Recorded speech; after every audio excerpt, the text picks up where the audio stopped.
Bueno, ahí está. Puede Buenos iniciar. días a todos.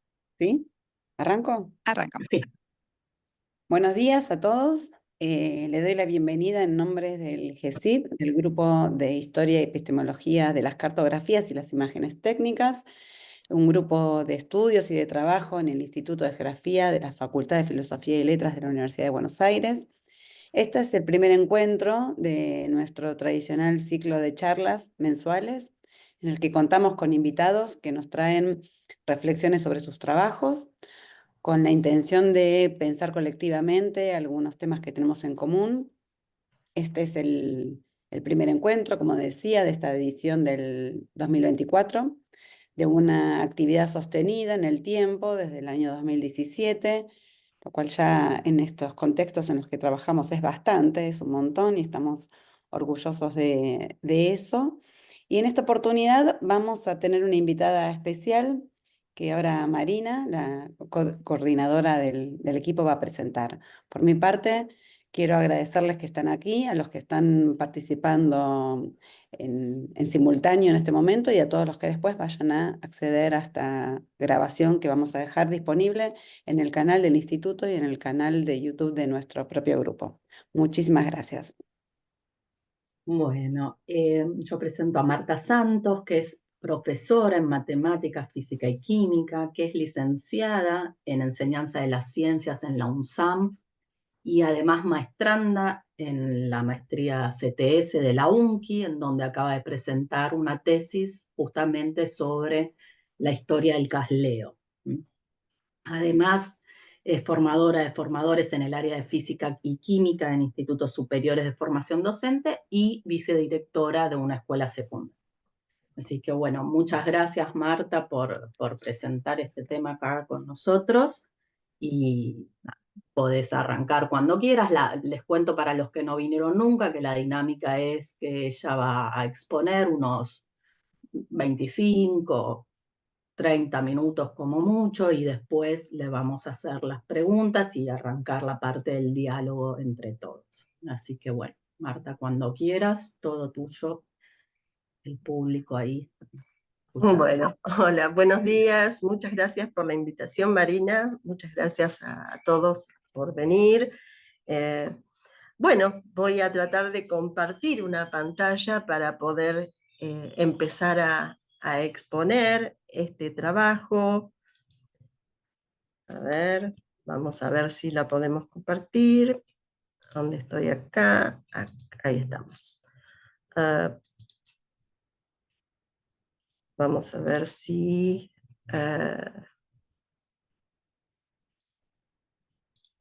ahí estamos. Ahora sí necesito... Andrea, ¿se ve bien? ¿Se ve perfecto? Se ve bien, Marta. Muy bien. Ok.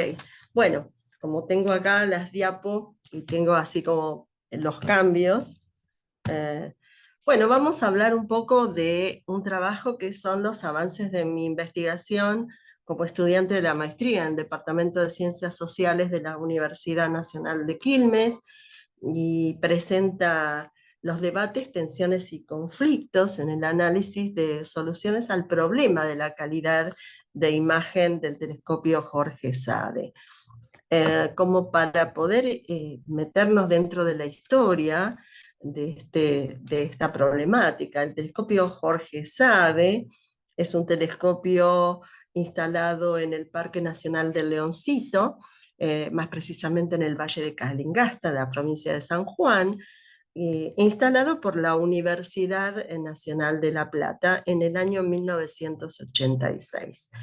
Cuando hablamos de los debates y las tensiones y los conflictos, hablamos justamente del análisis de la calidad de las imágenes, que fue uno de los temas cruciales dentro de lo que fue la evaluación del rendimiento del telescopio. En estas cuestiones se produjeron muchos cruces entre los actores relevantes de los grupos sociales y formados por, en este caso, por algunos de los usuarios del telescopio, dentro de la comisión directiva, otra parte de las personas que la conformaban también tenían alguna cuestión con respecto a estas hipótesis que se podían formular con respecto a lo que estaba pasando con el rendimiento de este telescopio. Incluso el Comité Científico de Usuarios también había hipotetizado sobre la situación que aquejaba a este instrumento. Demandó muchísimos años de trabajo esta cuestión del análisis de la calidad de imagen y la búsqueda de soluciones, justamente porque hubo pedidos reiterativos de parte de los usuarios para poder evaluar la calidad de imagen y de alguna manera buscar una solución definitiva. Este instrumento al que hacemos referencia, por eso lo hicimos un recorte del trabajo de investigación, este instrumento puede tomar imágenes de espacios, de objetos cercanos, pero también de espacio profundo, con lo que significa para cada uno de los estudios de investigación este tipo de ejercicio, ¿no?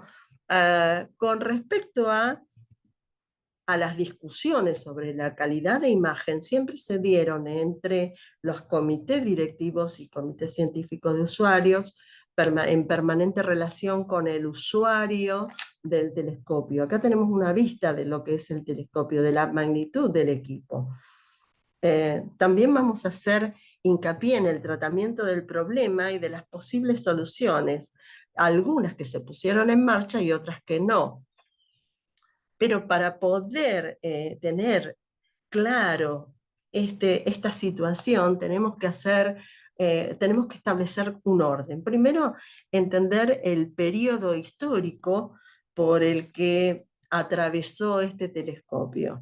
Por otro lado, conocer un poco sus características y su evaluación y los trabajos que se pudieron realizar, y utilizar los conceptos más importantes por los cuales uno puede determinar o puede analizar la calidad de imagen de un telescopio.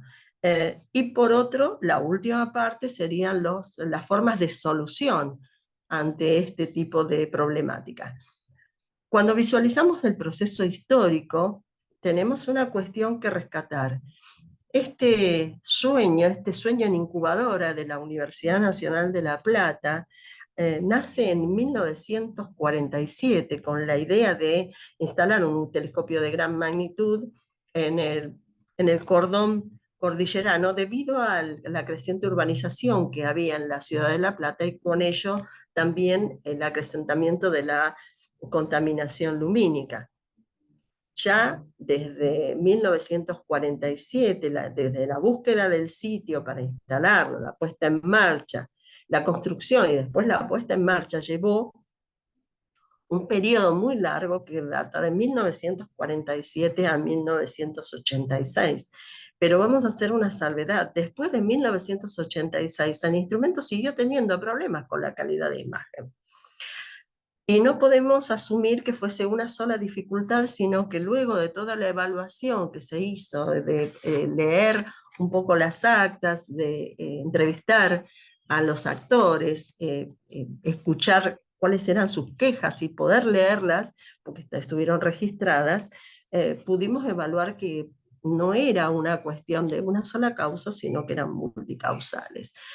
Problemas financieros, problemas económicos, problemas en la instalación, el quiebre de las empresas que tenían que construir la parte edilicia.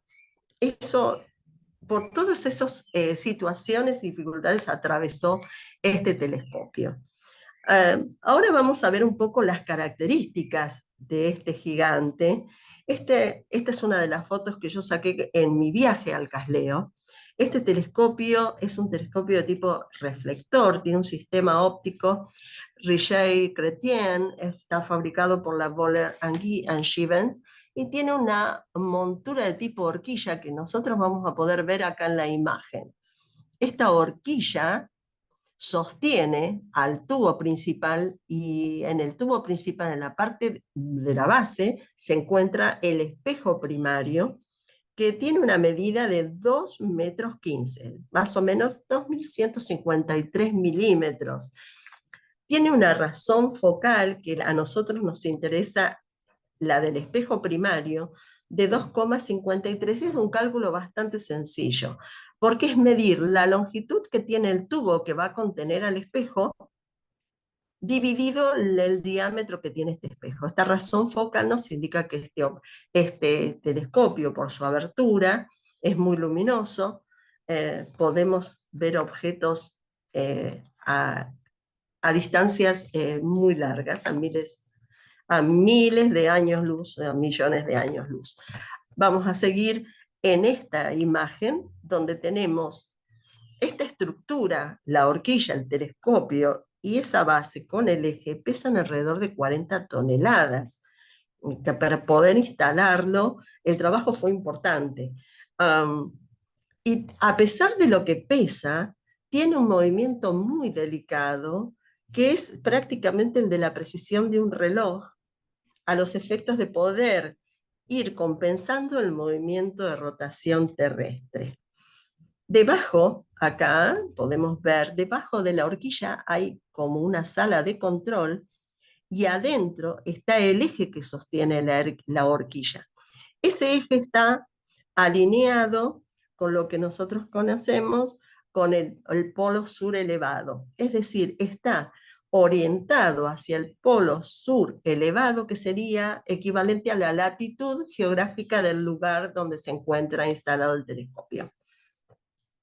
Ese eje entra en un cuarto enorme y está sostenido por un disco soporte con una canaleta por la cual se infiltra aceite a través de inyectores de entre 4 y 8 milésimas de pulgada para poder sostener ese equipo que prácticamente está sostenido o navegando en aceite.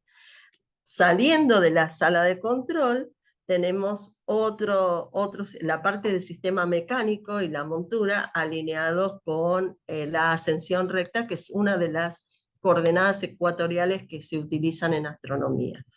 El eje anterior, ese eje, el muñón que se encuentra acá, de este lado y aún no se ve muy bien la foto, pero el muñón está en esta zona de acá, están en ambos extremos, contiene lo que se llama el movimiento de declinación. Son dos de las coordenadas ecuatoriales que se utilizan en astronomía.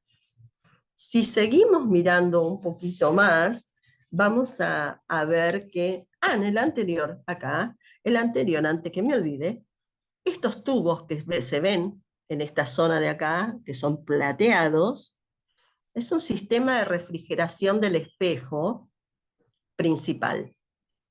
Y lo que vemos debajo del lugar donde está acunado y protegido el espejo son los instrumentos auxiliares que se utilizan. En este caso, para hacer fotometría, se utiliza una cámara CCD, que tiene un porcentaje de pixelado como para poder trabajar con telescopios de esta magnitud.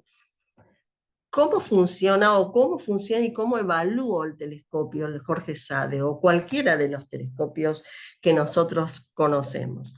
En la calidad de la imagen de este telescopio, o de otros, en este caso el nuestro, que es el trabajo de investigación, hay tres conceptos fundamentales que tenemos que tener en cuenta: el foco, el guiado y el zinc del cielo, o el zinc interno. En este caso, el foco involucra directamente a la óptica del telescopio. Es una de las cuestiones que podían tener como hipótesis por la mala calidad de imagen que arrojaba este telescopio, pensar en que estaba involucrada la óptica, cuestión que por descarte, porque se hicieron otro tipo de ensayos, la óptica funcionaba perfectamente, no arrojaba problemas. Por otro lado, pensar en el guiado, en nuestro caso, que estaba relacionado directamente con el seguimiento del telescopio al objeto, y eso depende de la mecánica de la montura y la eficiencia del guiado. Y en esto tampoco arrojó problemas, justamente porque en otras investigaciones que se hacen en astronomía, que no se necesita tener la captura de imagen directa del telescopio, no arrojaba problemas. Por lo tanto, por descarte también el guiado fue una de las cosas que dejaba solamente como problemática apuntando al SIN. El SIN es un concepto que se trabaja muchísimo en astronomía y que está muy ligado con la calidad del cielo, porque justamente las técnicas de fotometría y en espectroscopía se necesitan imágenes directas. Entonces vamos a ver qué es el SIN y qué es lo que puede pasar. Creo que ustedes ahí en la imagen la ven. Como parámetro para el SIN es saber cómo la atmósfera distorsiona la visión de los astros que nosotros vemos. Es decir, que mide la turbulencia. ¿Y cómo se puede comprobar el problema, las cuestiones del SIN? Poder distinguir a simple vista, por ejemplo, dos objetos celestes que se encuentren cercanos, como sistemas de estrellas binarias, y esto nos da también la idea de turbulencia o de estabilidad atmosférica, y que está provocada por corrientes de aire, densidad, temperatura de la atmósfera, y esto puede dificultar la observación. Si miramos la imagen de la derecha, hay una animación de cómo la atmósfera puede llegar a perturbar la imagen que nosotros necesitamos ver. ¿Y por qué la imagen es tan importante o la calidad de imagen es tan importante? Porque en astronomía, cuando utilizamos no solamente el equipo, sino un auxiliar que son los oculares, sabemos que no es lo mismo, por ejemplo, ver la Luna que está a 384.600 kilómetros de la Tierra, con un ocular de 15 milímetros que me estaría dando detalles muy precisos de la corteza, de la morfología lunar, pero no me deja campo de observación. Tengo como el objeto muy cercano a mis ojos. Cuando utilizo un ocular de 32 milímetros, que es otra dimensión, otro tamaño, voy a poder ver el objeto, pero lo voy a ver como más lejano, tengo más campo, voy a tener más campo de observación, pero empiezo a perder los detalles. Y muchas veces astronomía necesita tener los detalles para poder hacer un trabajo de investigación. Entonces, justamente podíamos variar o poder pensar en que los oculares también podían ser una cuestión a tener en cuenta con respecto a las calidades de las imágenes. El SIN es un concepto que dijimos mide la turbulencia y se mide en segundos de arco. Son unas medidas angulares muy chiquititas en la distancia de la esfera celeste. Como para nosotros en geografía o en matemática, tener un grado de arco es agarrar el transportador y tirar las líneas en forma infinita, rectas infinitas, a partir de ese grado. Cuando podemos lograr ver la apertura que tenemos por un grado, nos damos cuenta de que a distancia se pueden tener estas dimensiones que por ahí en un papel o en dos dimensiones no alcanzamos, que hasta son difíciles de poder dibujar. Cuando lo proyectamos hacia la esfera celeste, ese grado parece un poco más grande. Y sin embargo sigue siendo un grado de arco. El cálculo del SIN es un cálculo sencillo, pero tiene que ver con dos cosas. En las técnicas de fotografía, la T va a ser el tamaño del píxel que presente la cámara con la que voy a estar trabajando. Y la F es la distancia focal de nuestro telescopio, del instrumento que estemos usando. Por ejemplo, cuando el SIN es bueno, o cómo relacionarlo, si en una visión de 4 segundos de arco, las estrellas, por ejemplo, se moverían en un circulito que tiene 4 segundos de arco de diámetro. Pero por otro lado, si el SIN fuera menor, por ejemplo, de 1 segundo de arco, el cielo se vería 4 veces mejor. Esa es la relación que se utiliza en astronomía. Y ahí tenemos la distorsión por el mal SIN. aparte parece que la estrella está moviendo, titila. Con buenas condiciones atmosféricas, las estrellas apenas titilan. Y una noche desfavorable puede hacerlas titilar en forma violenta y hasta pueden cambiar el color con respecto a lo que nosotros conocemos de ellas, ¿no? Justamente en las imágenes aparecen las estrellas como temblorosas y el enfoque justamente acá es con una noche de gran turbulencia directamente no se pueden sacar, no se puede hacer un trabajo de fotometría. Ahí estamos viendo, por eso busqué imágenes que tuvieran que ver con una animación, que es lo que nosotros vemos cuando ponemos el ojo en el ocular. ¿Y cómo saber si el zinc es bueno o es malo? En todas las cuestiones de medición aparecen escalas, justamente escalas de medición. En este caso, se utilizan dos tipos de escala, la escala de Antoniadi o la escala de Pickering. No hay mucha diferencia entre una y otra. Antoniadi abarca un valor que va de 1 a 5, siendo el zinc 1 el perfecto y el zinc 5 el malísimo. Y Pickering, un valor que va de 1 a 10. El 10 sería el perfecto, el 1 sería el perfecto y el 10 sería el pésimo. Y acá tenemos una escala de Pickering que va de que nos puede pasar una noche de observación y querer sacar una foto, hasta el 1, que sería el perfecto, donde el objeto lo podemos ver. En este caso, cuando vemos la deformidad del objeto, es decir, no sabemos lo que estamos viendo. Esta es la cuestión.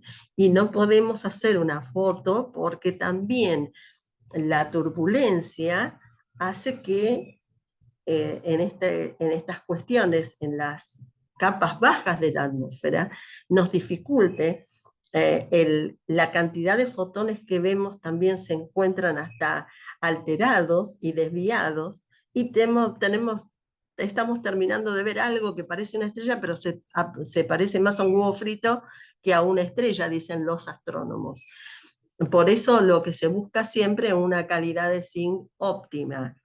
¿Y cómo afecta el zinc a la observación astronómica? Y ahora vamos a ver, en este caso, estas fotografías. Los que hacen astrofotografía planetaria, lo ven perjudicial, justamente porque se pierde nitidez y detalle. Por ejemplo, a la izquierda tenemos muy mal zinc en Saturno, es decir, provocado por la turbulencia, vientos, temperaturas diferentes, y donde se ve a Saturno pero muy borroso, y con un zinc relativamente bueno, ya podemos apreciar un poquito más algunos detalles. En la de la derecha tenemos a Júpiter, una noche de muy mal zinc, también, si no está nublado, pero tenemos un mal zinc, el astrónomo lo que hace es corregir, de alguna manera obliga al usuario a reducir el número de aumentos, justamente, y con ello se eliminan los detalles. Ahí tenemos un muy mal zinc con Júpiter muy borroso, y a su derecha un mejor zinc donde se pueden ver, se aprecian las bandas que el planeta presenta por la diferencia y por los cambios de elementos que lo componen y su rotación diferencial. ¿Y qué pasa cuando hablamos de espacio profundo? Cuando hablamos de espacio profundo, ya los detalles son más difusos y ya no nos preocupa tanto el zinc, porque lo que estamos viendo está muy lejos, y cuando nos referimos a nebulosas, a galaxias, a cúmulos globulares, estos objetos lejanos tienen detalles ya muy difusos.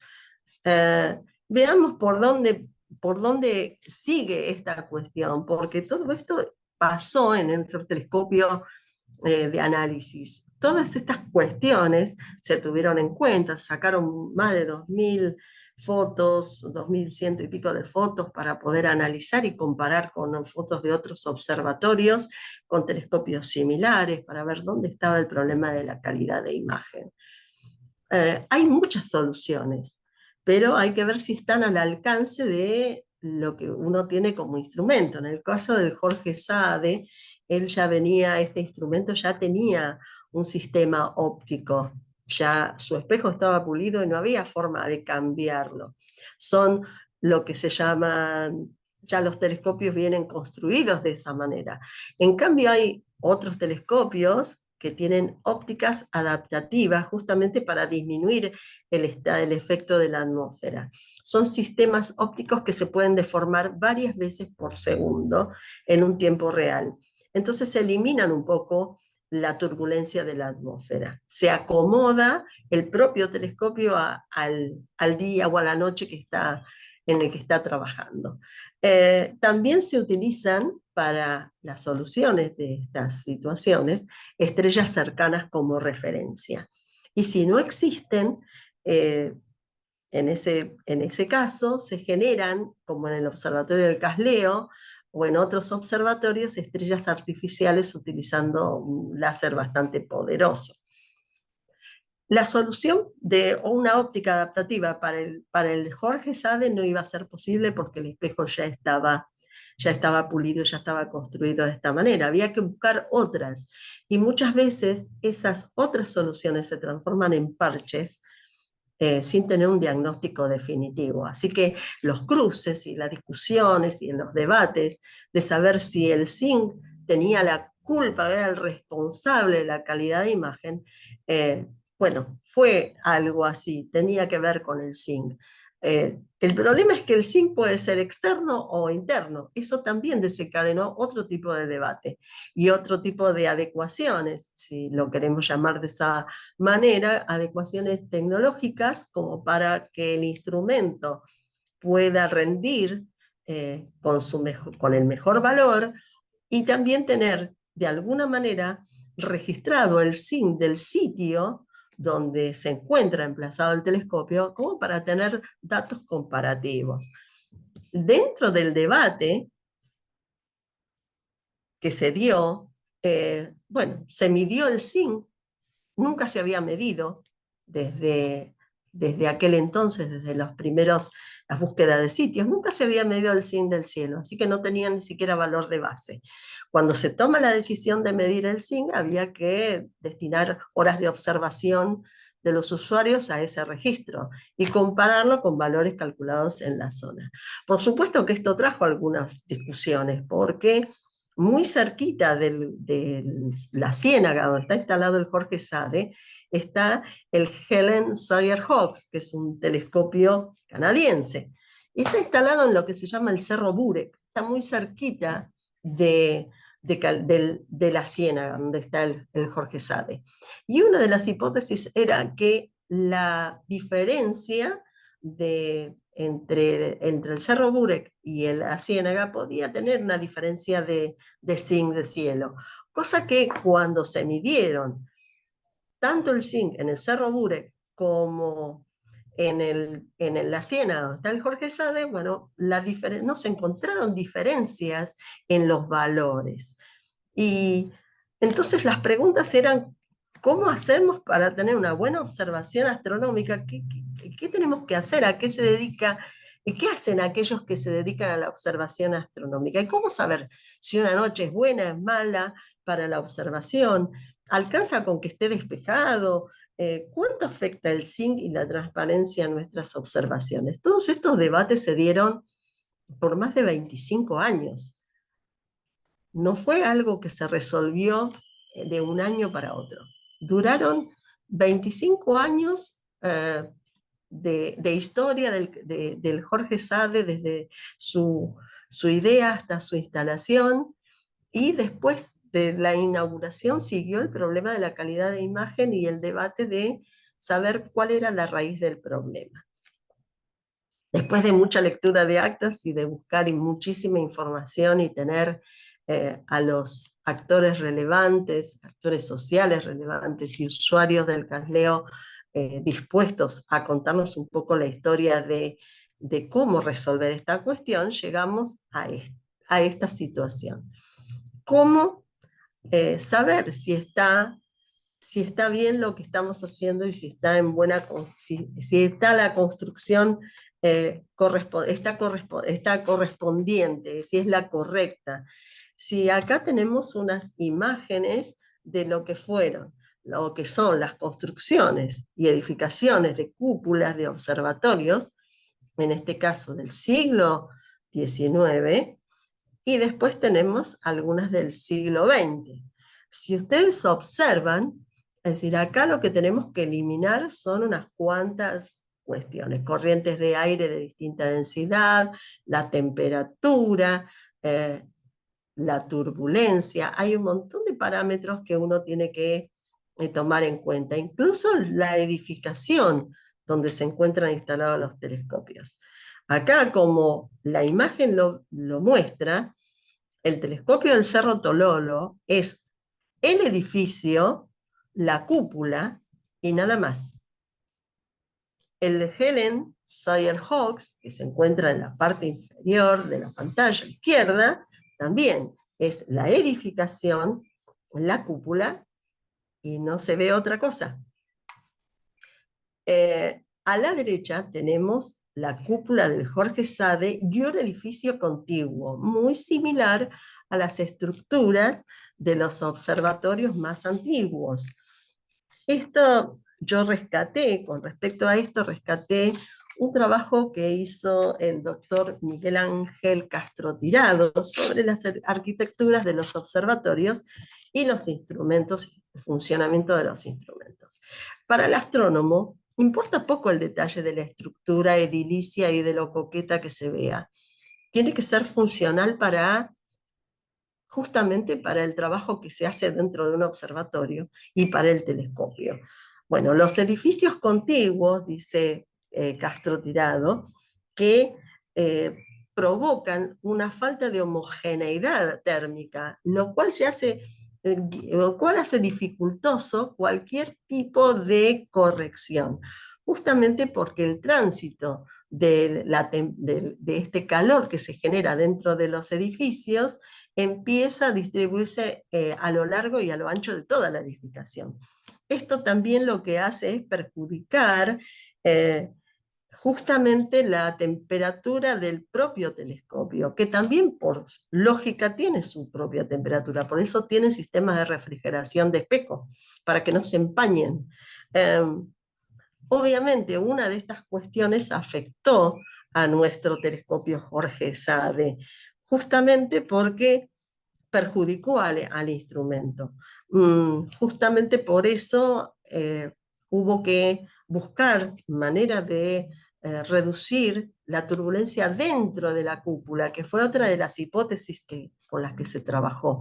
No era tanto el zinc exterior, sino lo que se provocaba dentro del edificio que perturbaba de alguna manera ese ambiente.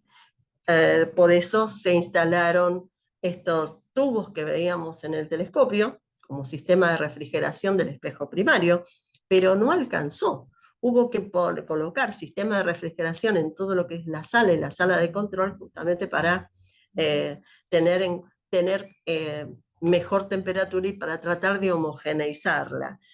Y estas cuestiones que afectó al Jorge Sade también tienen que ver con la sobredimensión de la cúpula. Si la vemos, es mucho más grande que cualquiera de las otras dos que albergan estos telescopios. La cúpula del edificio contiguo trajeron algunas situaciones desfavorables para el rendimiento del Jorge Sade.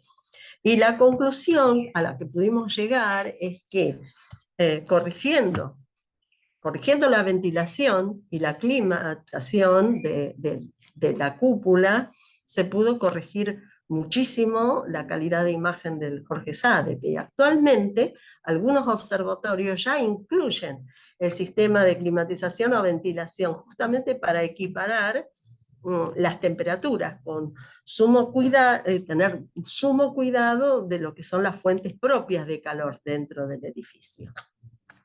Y con esto, bueno, vamos a ir viendo cómo el zinc del cielo va cambiando a medida que nos vamos moviendo, por ejemplo, dentro de nuestra esfera terrestre. Acá tenemos una tablita, lo que significa el zinc cuando estamos del peor zinc, por ejemplo, en Ciudad de Buenos Aires, que estamos a 25 metros de nivel del mar, tenemos un zinc de 1,5 a 4 segundos de arco. En el desierto de Arizona, el desierto de Arizona va de 1524 metros a 2743 aproximadamente, tenemos un zinc que va de 0,9 a 2,1 segundos de arco. En el Cerro Burek y en el Casleo, en el complejo astronómico Leoncito, el zinc medido por los astrónomos fue de 0,9 segundos de arco, con una altura sobre el nivel del mar del Casleo de 2.591 metros aproximadamente. En Atacama, en Chile, en el Observatorio de la Silla, también coincide, tiene 0,9 segundos de arco. Y, por ejemplo, 0,6 segundos de arco tiene el telescopio Keck, que está utilizando en este momento ópticas adaptativas. Ese está a 4.200 metros de altura. En la Antártida, el DOM-C tiene 0,07 segundos de arco. Está más o menos a 3.200 metros de altura y tiene una calidad óptima, no hay prácticamente turbulencia. Y curiosamente, un telescopio espacial, por ejemplo, tiene 0,05 segundos de arco de zinc.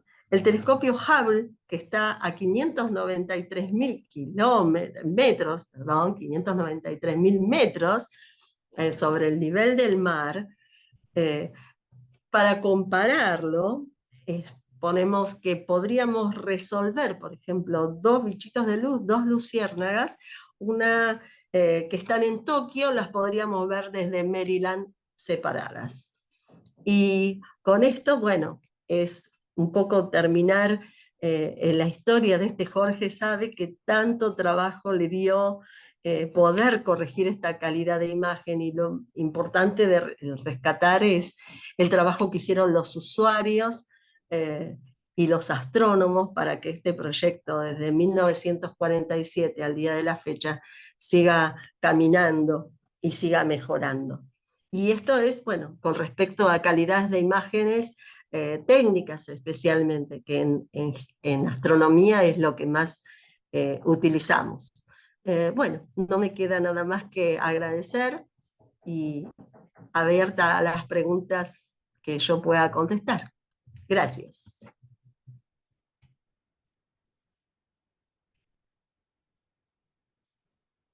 Bueno, muchas gracias, Marta.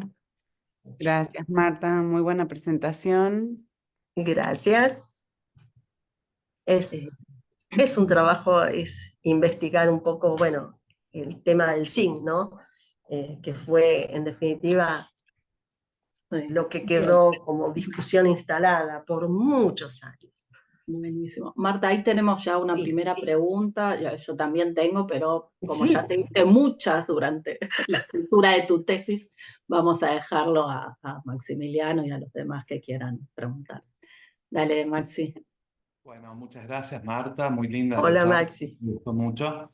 Yo tenía una duda porque siempre tuve la idea, por algunos comentarios de gente conocida, que el problema de zinc, de Casleo, se debía justamente a cuando se hizo el estudio, la medición de calidad del cielo, se eligió como lugar óptimo para la instalación del telescopio el Cerro Burek. Lo que pasa es que por una cuestión logística no se pudo instalar ahí porque había que romper media montaña y demás, ¿no?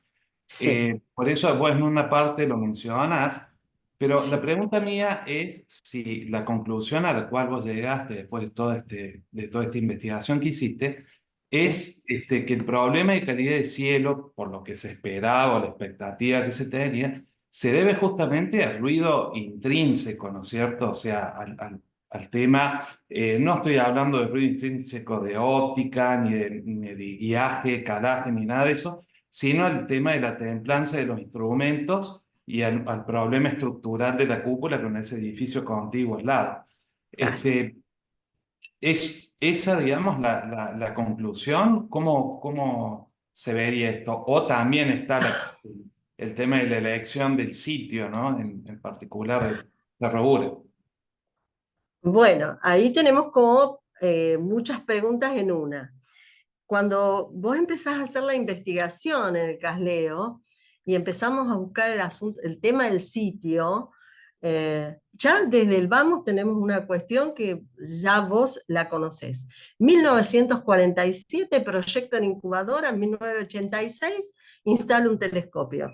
La tecnología que apareció entre 1947 y 1986 te da que pensar como dicen muchos de los actores relevantes y muchos de los usuarios que yo he entrevistado, tenías un telescopio viejito, ¿sí? Un telescopio viejito con una tecnología viejita que no te quedaba otra que adecuarlo para no perder justamente esa joyita astronómica, ¿no? Con respecto al Burek, fue una discusión bastante instalada dentro de lo que serían ahora el actual director del observatorio, con el cual tuve varias entrevistas y muchas preguntas, y con el primer director, que durante muchos años estuvo. En principio se creía que había una diferencia de zinc entre el Burek y la Ciénaga. Bueno, eso no fue tal, porque las mediciones que se hicieron, porque los astrónomos usuarios dedicaron horas de trabajo de observación para la medición, y el registro te da prácticamente lo mismo, es decir, que con 50 kilómetros de diferencia no había directamente una cuestión que fuese crucial para decir que estaba mal instalado el Casleo. El Casleo estaba, por ahí, si queremos verlo de otra manera, estaba mal instalado, como decíamos con Andrés Zanelli, que es geólogo de la Universidad de La Plata. El punto no era el zinc del cielo ahí, el punto era que estaba sobre roca, no estaba sobre roca viva. El telescopio o los instrumentos, los observatorios están construidos sobre roca viva, eso es ciénaga, barro cenagoso, eso te da la idea de que tuvieron que construir algo sobre concreto para poder poner ese observatorio, cosa que en el Cerro Burek, que tiene roca viva, no pasa. El zinc en el Burek y en la Ciénaga da prácticamente lo mismo. Lo que sí, después de muchas discusiones, porque esto no quedó definido en 10 días, pasaron muchísimos años, hasta que el acuerdo llegó, y decir, bueno, si el zinc del cielo no es, los usuarios del Casleo de la Comisión Científica de Usuarios insistía en que había que medir también la perturbación que se produce por la diferencia térmica dentro de la cúpula, dentro del edificio. Que eso, cuando yo tuve la oportunidad de visitarlo, se ven los sistemas de refrigeración que aliviaron bastante la situación, porque lo peor que se generaba dentro de la cúpula y no afuera. Ese era un tema difícil. Y más allá de la óptica, que podemos decir que es viejita, porque es un telescopio pensado para el 1966-67, que era la idea de instalarlo en 1967 o en 66, pasaron hasta 1986, pasaron muchísimos años, entonces claro que es obsoleto. Sin embargo, bueno, buscando adecuaciones tecnológicas, viendo la manera de corregir, se pudo resolver la situación. Y una de las cosas importantes, que parece que ya a uno por ahí en ciencia no puede hablar de intuición, pero ya algunas decisiones de construir más dormitorios para los usuarios de los telescopios que se encuentran ahí. La decisión fue no construirlos al lado de la cúpula, sino en lugares más apartados. Si vos ves el mapa del Casleo, te vas a dar cuenta que la parte de dormitorios, toda la parte de edificación ahora, está más lejos. La cuestión es que lo intrínseco estaba dentro de la cúpula y no tanto afuera. No tanto afuera. Claro, perdón, ¿no? Uno de los argumentos de los que dicen que estaba mal ubicado, y eso era justamente porque se perdía la corriente de aire laminar que estaba Claro, en el cerro. Porque al estar claro, en base, digamos, eso generaba turbulencia, pero bueno, ese claro. es la posición de... Incluso cuando yo fui al CTO, tuve la oportunidad de entrar y preguntar cosas, porque estaba con Marina que me hacía muchas preguntas y yo, bueno, paseando en el 2015, aprovechando las preguntas de Marina y yo yendo al Cerro a las Campanas, estuve en el CTO y comparaba lo que yo había visto en el 2009 y en el 2015 en Chile, y había muchísima diferencia con respecto a corrientes laminares y todo. Y yo empezaba a preguntar, si tuve que volver a los libros de geografía y a estudiar geografía, no meteorología, en cualquier momento me pongo a estudiar, porque vi que los observatorios en Chile están muy cerca de la costa. Es decir, evitan todo tipo de corrientes, las corrientes laminares que vos decís, tratan de que estén todos más cerca del Pacífico y de la costa que cerca de donde, por ejemplo, está el Casleo. Que el Casleo hay cosas que no las puede evitar, no las va a poder evitar, porque la situación es una situación más bien geográfica, ¿no?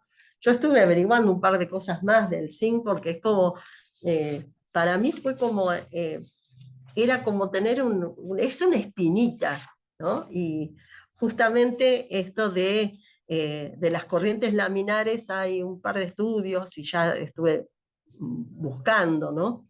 Pues la idea es de que el telescopio pueda recolectar la mayor cantidad de luz, ¿no? Y si tenés problemas de dirección de la luz, justamente por la turbulencia, y bueno, se va a ver afectado a cada instante a alcanzar el detector, es decir, el detector sería la cámara CCD, y cada observación es única en tiempo, que es lo que yo miraba, ¿no? Es única en tiempo, en el espacio-tiempo que vos estás trabajando.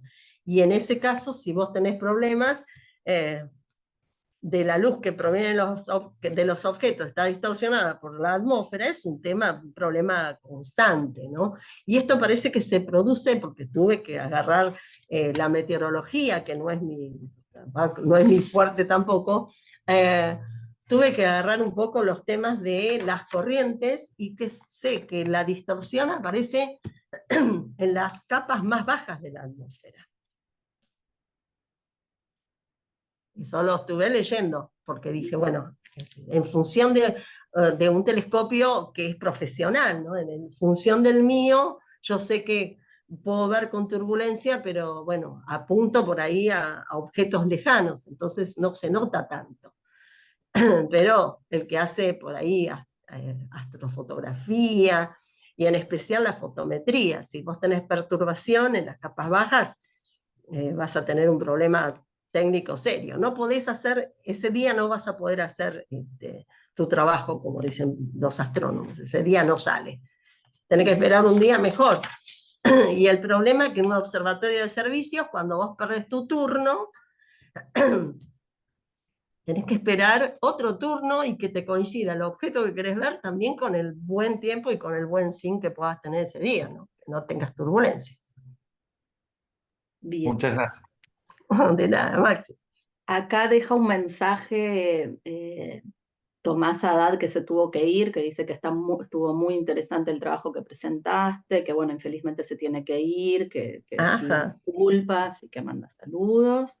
Gracias. No sé si hay alguien más que quiera preguntar. Yo quería hacer algún comentario. Ahí Piro quiere preguntar. Yo quiero hacer solo un comentario y ahora a Piro, que es que uno puntual, después puedo hacer más, pero quiero contarles que lo que es también muy, muy dificultoso del trabajo. Yo a Marta muchas veces le preguntaba, pero bueno, ¿dónde están esas imágenes del zinc distorsionado? Quiero ver las del Casleo, no las del observatorio de no sé dónde, para ver qué es un zinc distorsionado. Y bueno, son muy difíciles de encontrar. Entonces, eso lo quiero contar porque es un detalle. Ustedes vieron que inclusive en la placa con la que Marta convocó a este episodio, con la que convocamos, la imagen que le pedimos, no es una imagen del Casleo, ¿sí? Es en el que se ve la diferencia en los signos.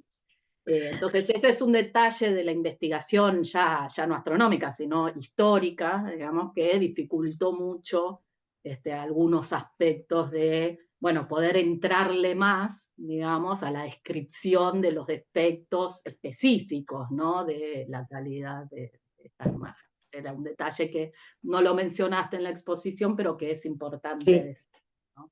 Sí, es cierto, no se consiguen, no son fáciles. Sí se consiguen los gráficos de curvas de luz, de variación, de lo que es el zinc, pero son detalles técnicos y lo que uno quiere, o por lo menos mi trabajo es una tesis histórica.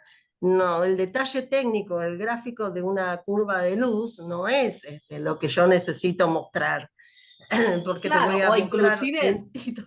Claro, puntitos donde se desvía la luz y ver, este puntito desvía la luz, pero no está el detalle de la imagen, no las encontrás tan fácil, claro, pese no que se hay muchas encuentran. descripciones, digo, esta Claro, metáfora que usó Marta la saca de entrevistas, ¿no? La de que la estrella es un huevo frito. parece un huevo frito. Parece un huevo frito y no una Claro, estrella. Y sin exacto. embargo, el huevo frito no lo encontramos por ningún lado, ¿no? No. Bueno, Piro, sí, dale, querías preguntar algo.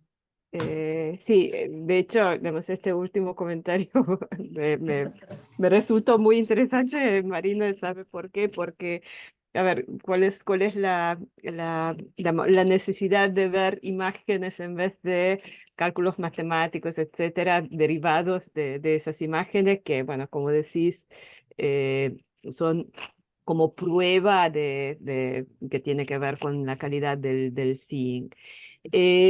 Ahora, que yo, hay muchas cosas que se podrían preguntar, pero una cuestión muy puntual. eh, a ver, observatorios se vienen construyendo desde hace mucho tiempo y, bueno, principalmente digamos, lo que se tomaba en cuenta era la altura para poder tener la menor capa atmosférica que intervenga en la observación. ¿Y en qué momento empieza a surgir esa idea que no es solamente el entorno que puede afectar eso, sino, digo, no en el caso de Casleo, sino en términos generales? ¿Cuándo surge esa idea que puede haber problemas que tengan que ver con temas edilicios eh, versus factores como externos al edificio? Porque hay algunas cosas que sí se conocen desde mucho, digamos, lo que es un granito de polvo, eso es digamos, es el temor mayor que, bueno, no sé si mayor, pero un temor muy importante en la observación. Eh, yo puedo decirte que en qué momento aparece esta cuestión en el Casleo, porque es mi trabajo de hacer el rastreo histórico, ¿no? Esta cuestión de saber sobre el zinc y sobre las calidades de imágenes, tendría que decir como más o menos la verdad, ¿no? En 1986 se inaugura el telescopio, pero no funcionaba, no andaba. Esa es la verdad. Las primeras tomas fotográficas, después de haberlo colimado y el guiado y el foco esté todo en orden, las primeras imágenes se tomaron en el año 1986, 1987. Y ahí empezaron ya las quejas y estas cuestiones de debate, de por qué estaba mal la calidad de imagen. Entonces, eh, dentro de lo que uno estudia como actores relevantes, te encontrás con los técnicos que pensaban de una manera, los astrónomos que se quejaban porque no podían hacer su trabajo, y las diferentes hipótesis que se podían dar con respecto a esta mala calidad de imagen. Ahí aparece realmente el tema del zinc. Y alguien que evidentemente se había olvidado de medirlo, porque entre 25 años de trabajo, búsqueda de sitio, a mí uno de los puntos que me llama la atención y que ahora también lo estoy pensando, si la búsqueda de sitios arrancó mucho antes, y en 1947 hubo muchos grupos con búsqueda de sitios para poner telescopios de gran envergadura, desde la Universidad de Columbia, Observatorio Lick, había varios grupos. Desconozco porque no los investigué, desconozco si habían realizado una medición del zinc del cielo. Entiendo que en el Cerro Tololo, el CTO, sí hizo la medición de zinc. El grupo que toma, de alguna manera, el primer proyecto de poner un observatorio latinoamericano, porque el Jorge Sade se iba a transformar en un observatorio, parte de un observatorio latinoamericano, que fue el sueño de Gaviola, del doctor Gaviola, un físico de Córdoba. Ellos sí hicieron el trabajo de medición del zinc. Establecieron perfectamente el zinc. Y yo lo pude confirmar después cuando viajé, porque lo primero que pregunté fue sobre el estudio del sitio y del zinc. Ellos ya lo tenían catalogado. Cuando vos querés entender las dinámicas dentro del grupo relevante, el argentino, ¿cómo puede ser que no hayan medido el zinc? Te llama poderosísimamente la atención. Y estamos hablando del Cerro Tololo 1969. Ahí, muy cerquita de lo que soñábamos para el observatorio con el Jorge Sade, ¿no? Así que fue muy curioso que la decisión de medir el zinc fuese tan posterior, justamente porque el equipo se pone en marcha después de 1986, que ni siquiera empezaron las publicaciones. Todavía no había publicaciones en esa época. Y cuando arrancan las publicaciones, arrancan también no solamente los trabajos que vos podés hacer con un Blazar, que son los trabajos con galaxias, sino que aparecen las publicaciones de muchos de los astrónomos que yo entrevisté, justamente hablando del rendimiento del Jorge Sade, porque la calidad del cielo hacía que bajara el rendimiento del instrumento. Y en cada una de las actas, o en cada una de las actas del comité directivo, en las actas de Asociación Argentina de Astronomía, aparece el tema del zinc como pendiente siempre, como algo que no se terminaba de resolver. Por eso fue tan largo el debate. Muy largo, es decir, no complejo, pero muy dilatado, a mi gusto, ¿no? Una cuestión, Marta. Bueno, no muy complejo Sí. para vos que sos aficionada en Claro. astronomía, pero es un debate complejo. Pero por otro lado, sí, pero por otro lado le quería decir a Piro, porque creo que ella Sí. apuntaba más a desde cuándo se considera que la estructura del edificio, etcétera, puede influir, ¿no?, en la calidad de la imagen.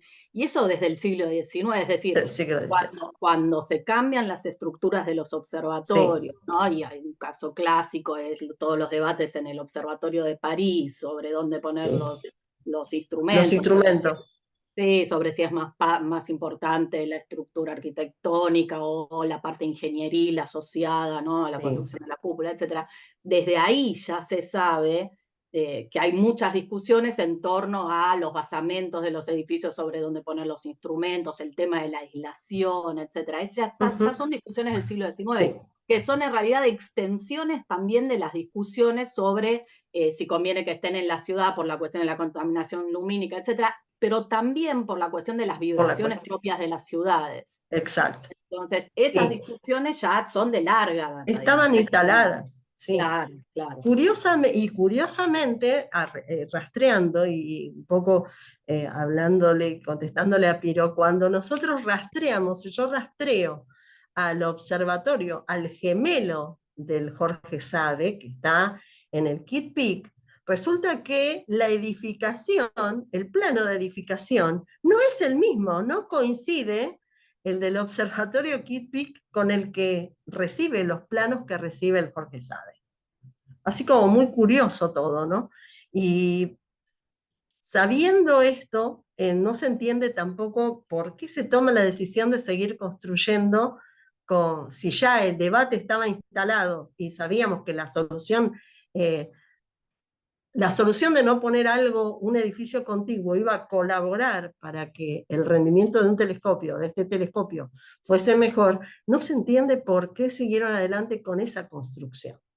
Yo después comparo los planos en mi trabajo final y te das cuenta que no que no te coinciden, y vos decís, esto el Kitt-Pick no tiene no tiene un edificio contiguo.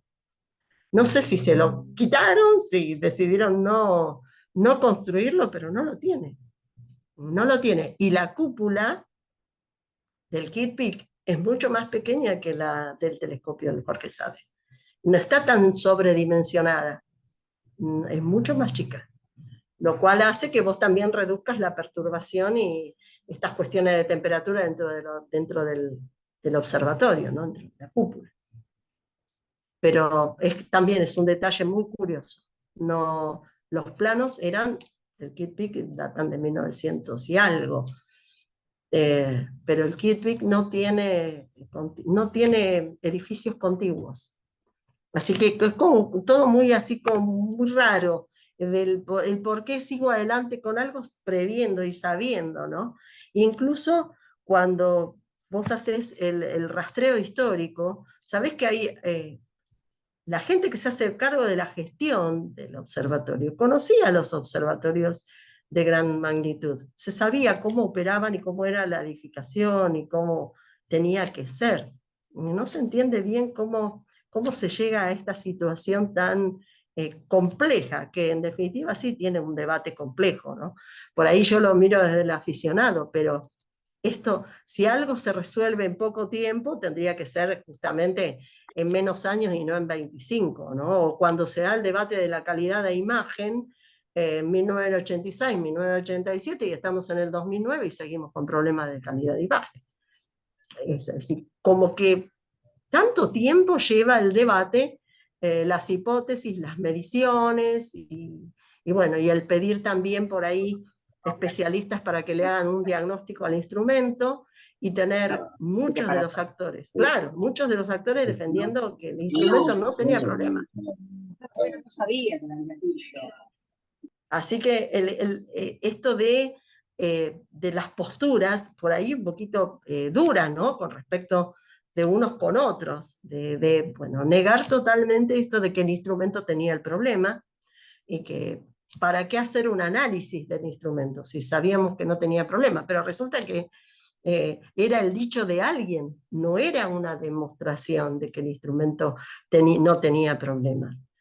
Podía haberlo hecho ese trabajo, un diagnóstico a través de especialistas, como para decir, bueno, descartamos esto también, la óptica no es, el foco no es, el problema, no sé, el problema del espejo no es, el guiado no es, la montura no es. Bueno, hagamos un diagnóstico serio y tomemos el toro por las astas. Bueno, eso se dilató muchísimo, pero es porque creo que tiene que ver más allá de las técnicas, de la posición, creo que es la posición por ahí intransigente, si querés llamarlo, ¿no?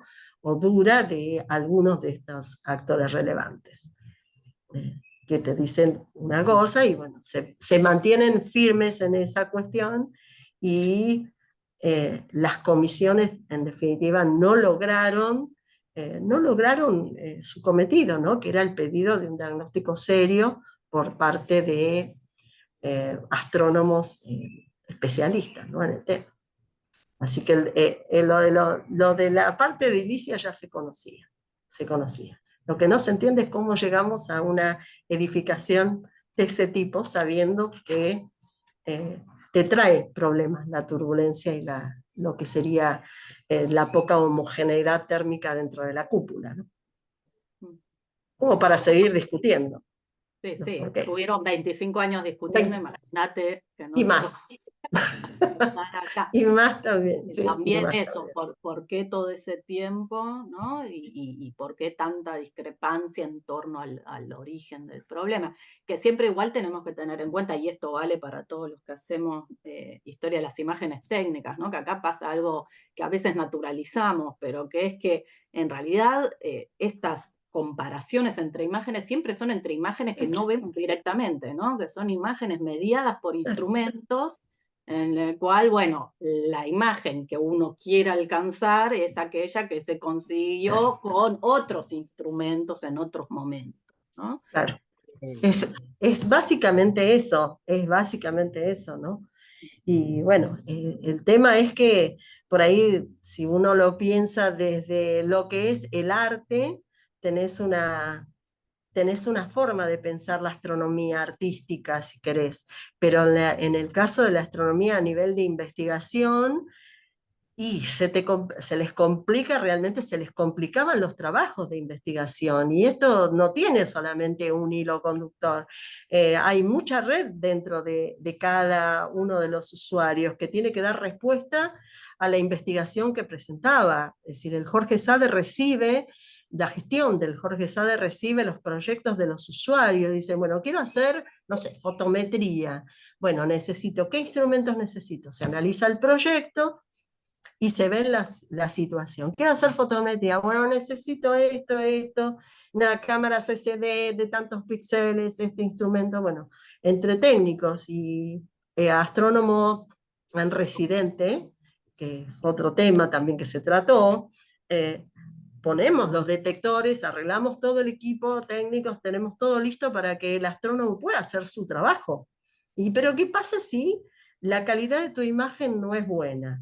¿Qué pasa con las curvas de luz, por ejemplo? Con la luminosidad de la estrella que estás mirando. Y vos, es decir, la estrella la mirás, yo la miro desde el punto de vista por ahí desde el aficionado, pero el astrónomo la mira, el objeto de estudio es diferente, va a mirar curvas de luz, va a mirar si es binaria, si es eclipsante, va a querer ver el seguimiento de una estrella, de una supernova, y necesita también una calidad de imagen o una respuesta tecnológica del instrumento que a veces le complicó y le hackeó los trabajos de investigación. Por eso fueron tantas las quejas y los debates y las discusiones que se daban ya en todos los ámbitos. Se daba en los comités científicos y en el de usuario y en el directivo, pero también se daba entre usuarios que decían, bueno, vos estás haciendo esto, yo estoy haciendo esto, y puede ser. Y seguimos con el problema de la calidad de imagen y nos llenamos de notas en la administración y sin respuestas, ¿no? Y que las respuestas vinieron así como a largo plazo. Igual hubo discusiones entre el director anterior y este director actual, cuando él era usuario del Casleo, y también algunas hipótesis del Comité Científico de Usuarios, donde uno lee las más de 70 actas, ¿no?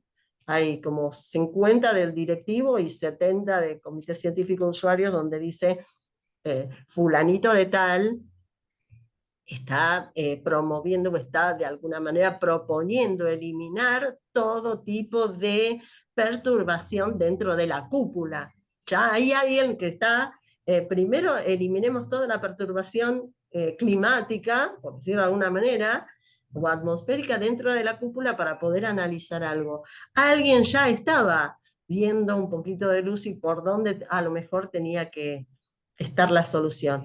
Y no es porque lo intuyó o porque lo adivinó, sino porque también tenía trayectoria en observatorios con telescopios de gran magnitud. Así que insistía en eso. Pero también ahí tenés otra cuestión. Esa persona que lo dijo, doctor en astronomía también, bueno, su palabra no tuvo eco. Se hizo al antojo de otros, ¿no? De la gestión, por ejemplo, que insistía en otras situaciones diferentes, y bueno, y así fueron pasando, como dice Marina, más de 25 años. Llegamos al Año Internacional de la Astronomía del 2009 con problemas de imagen. Y con riesgos, ¿no? De no tener un telescopio con gran rendimiento, ¿no? Y hay mucha inversión ahí. Así que pero el conflicto no fue una causa, fue multicausal, ¿no? Bajo la presión económica financiera y más el equipo que no te está respondiendo. Así que... ¿Alguien más? Ay, Piro, bueno, vamos, 10 minutos más y cerramos. Son 11:20, pero dale, Piro. No, si otra persona tiene pregunta. A ver, ¿hay alguien más que quiera? Yo tengo una consulta que es concreta y por ahí me perdí. Primero, gracias por la exposición. Yo soy recontra aficionada en general, así que va a ser muy poco técnica la pregunta. Pero respecto al debate que mencionás, me llama la atención, además, bueno, del tiempo ya se quedó claro, es esto de, entiendo que no iban probando opciones, era una discusión solamente teórica, es decir, no es que se teorizaba y decían, bueno, probemos, no sé, voy a decir una cosa, limpiemos el vidrio a ver por ahí está sucio, ¿no? Estoy dando un ejemplo muy tonto, pero es como, vamos a seguir discutiendo hasta ver quién pueda tener razón, y no había chequeo, y me sorprende, entre comillas, bueno, por una idea que a veces es cerrada, ¿no? De esto de que uno piensa que siempre se busca esto de lo empírico y verificar lo que tenemos a mano en la realidad para poder ir buscando soluciones, y bueno, ni hablar de que tener un aparato semejante y que encima no esté funcionando bien es una pérdida de eficiencia enorme, y bueno, discusiones que se pueden trasladar a un montón de ámbitos y no voy a entrar ahí porque me pongo a llorar. Pero pregunto porque quizás en tu investigación te enteraste de algún intento o no, pero me llama la atención, ¿no? Eso, como que la inacción concreta, digo, bueno, corroborar si estoy entendiendo bien o bueno, tomarlo como un problema dentro del problema y ya. Mira, Jessica, yo creo que es un problema dentro de otro problema, o son muchos problemas dentro de muchos otros problemas, que tienen que ver con, se hicieron las mediciones, porque en definitiva lo que no se hizo fue un diagnóstico serio del instrumento, porque aquel que defendía la postura que el problema no era del instrumento, era como, yo soy el instrumento, o yo soy el observatorio, o yo soy, ¿sí? Entonces, no se entiende por qué 4 veces, por ejemplo, hubo 4 pedidos de diagnóstico serio, se le pidió por nota, carta firmada, comité, se pidió un diagnóstico serio realizado por astrónomos del Gemini, que es un proyecto de cooperación internacional del cual Argentina forma parte con solamente un 2% de aporte, muy poco, para que nuestros astrónomos hagan investigación. Y el CASLEO es la otra de las referencias astronómicas importantes, ¿no? Y el telescopio Jorge Sade. Pero las posturas creo que tienen que ver con la intransigencia más que nada, porque el diagnóstico, ¿qué te podía costar? Llamar a los astrónomos del Gemini para hacer un diagnóstico definitivo, que nunca se logró, para sacar, es decir, sacar las hipótesis, de las hipótesis que había, bueno, esto no es, esto no es, esto no es, nos quedamos con esto. Pero sí se pidió no una vez.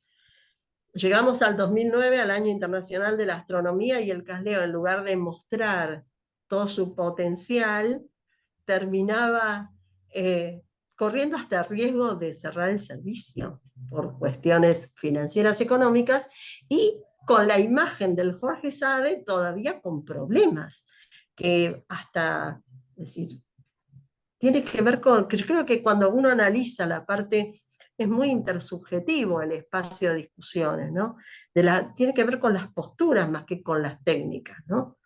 Esto de, por eso yo el trabajo lo enfoqué en mi directora de tesis, que es Marina, me acompañó muchísimo en todo esto, porque desde un enfoque de la sociología de la ciencia, un enfoque de tipo sociotécnico, ¿no? De entender cómo es la relación entre los actores, más que con el instrumento. Porque el instrumento en sí es el instrumento, viejo o nuevo, habrá que adecuarlo para hacerlo menos viejito, como me dijo alguien muy querido y muy cercano al CASLEO, ¿no? Y al Jorge Sade. Pero tiene que ver con una intransigencia, tiene que ver con los actores relevantes, a ver quién tenía la pulseada, a ver quién tenía la razón, y la no escucha, ¿no? Ahí es cuando uno empieza a ver las dinámicas entre los grupos relevantes que conformaron esta co-construcción por ahí del proyecto Jorge Sade, que está dentro de otro megaproyecto que es el CASLEO, ¿no? Nosotros lo que hicimos fue sacar solamente al Jorge Sade, porque fue el que nos trajo y nos dio alimento y nos dio mucho material para poder hacer la investigación. Pero te va a llamar la atención siempre y es para llorar, así muchas veces vas a llorar. Eh, porque la verdad es Una, esa. Uno una no entiende cosita la quería intención. decir Maxi quería que, decir algo. Maxi. que me parece muy importante, digamos, lo que también mencionaste vos, Marina, al principio, que es tratar es decir, hay una trama social muy fuerte en todo esto, como estás diciendo, de estas pulseadas y estas cosas que no están registradas en ningún lado y por eso, ¿no? Tratar de capturar los intangibles, ¿no? O esa dimensión histórica que a la hora de hacer la reconstrucción es valiosísima. Por eso, la verdad, te felicito por el trabajo que estás haciendo, sobre todo con entrevistas a las distintas voces, ¿no? Que fueron protagonistas en ese momento. Sí, yo creo que sí, bueno, lo hablamos con Marina y ella leyó todo el trabajo, me tuvo mucha paciencia, eh, pero esto de muchas veces el proyecto es por culpa y gracias a. Así es como se cierra esta pequeña recorte de la historia del Casleo que por suerte sigue funcionando a pleno, pero muchas veces los proyectos de los cuales nosotros por ahí nos apropiamos, eh, si salen o no salen es por culpa y gracias a. Se dan las dos cosas, ¿no? Eh, en este juego de roles, que es lo que vos podés llegar a rescatar, ¿no? Lo que pasa es que en una decisión que tiene que ver con una gestión donde vos tenés a cargo semejante instrumento y que es una de las grandes facilidades astronómicas, que ponía, yo cuando lo vuelvo a leer y vuelvo y sigo no leyendo lo mismo, porque sigo buscando material y me sigo enfrentando con otras opiniones, ponía a la Argentina en la cuarta posición mundial con respecto a facilidades astronómicas. Pero estamos hablando de 1966-67, cosa que no se logró, cosa que no se logró. Por eso decíamos que son multicausales, ¿no? De por qué no lograr algo en tiempo y forma. Argentina tiene esas cuestiones, bueno, si Bueno, vos... Bosque Alegre es lo mismo, ¿no? Iba a ser 25, uno de los... 25 años estuvo encerrado en una caja en en el bosque de La Plata, este instrumento, metido dentro de una caja. Entonces, cuando vos lo sacaste, yo pienso en cualquier cosa, una cámara fotográfica. ¿Cuál era la cámara fotográfica hace 25 años? Si vos mirás ahora, agarrás el celular y sacaste una foto astronómica que yo he sacado con este aparatito.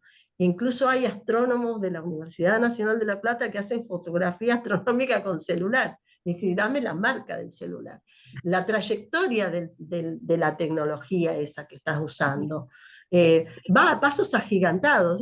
Siempre vas detrás, corriendo detrás de la nueva tecnología. Y eso implica un ayornamiento permanente. ¿Qué es lo último que está haciendo? Las ópticas adaptativas son las que eliminan un poco la turbulencia, pues se acomoda el espejo de acuerdo a la turbulencia del día.